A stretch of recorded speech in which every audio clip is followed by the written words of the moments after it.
Hi! You got me! I would like to talk about these lo-fi do-it-yourself blood packs I made for community theater. Now, these aren't perfect, but for something that's going to be on stage for a second and then gone, they're often good enough. And they're super cheap.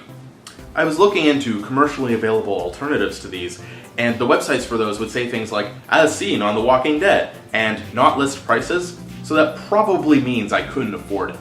But these can be easily made using a few common household items.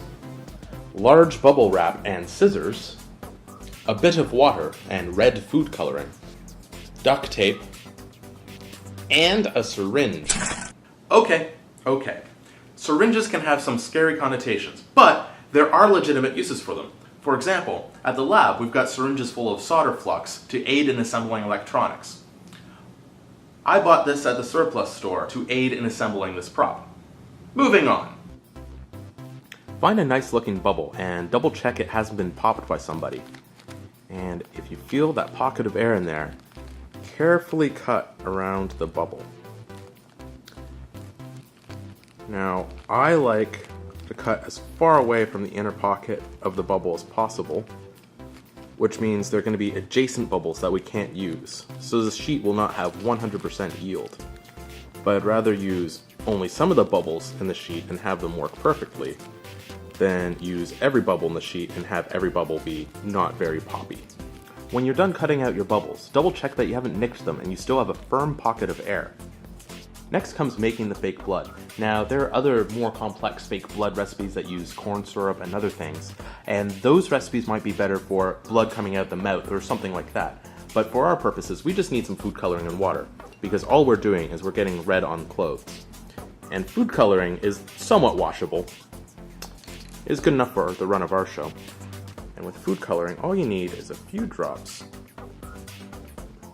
And then mix it all together. Oh, I forgot to tell you to get a spoon. Oh well, just use the scissors.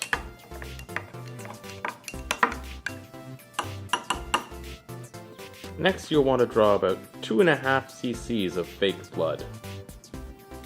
And you don't want to use too much, because if you overfill your bubble with liquid, it'll be harder to pop. So we've got our bubble, and we've got our syringe. The most important part of this step is not stabbing yourself. The second most important part of this step is good hole placement, and I experimented with a few different ways of filling the bubble, and I found the best place to place the hole was on the back, where the plastic is a bit thicker, the back near the top of where the blood pack is going to be. So right about there. And the reason you want that is we are not going to be able to make a liquid tight seal in this hole afterwards, but if you make the hole at the top, gravity will be on your side and you won't get leakage out the bottom. Versus if you put the hole in the middle, then you're apt to get leakage out that hole when you try to pop it. So, the very top, the back, like so. Then once we've pierced the bubble, you can squeeze the syringe and fill it with liquid.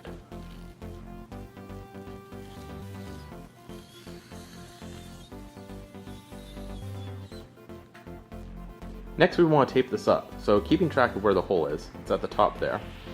We're going to apply some tape, cover up that hole in the back. I've taped it about halfway down so I can fold over.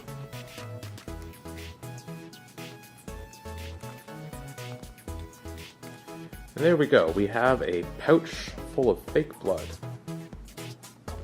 When you're done, make sure you still have a nice squishy big pocket of air there.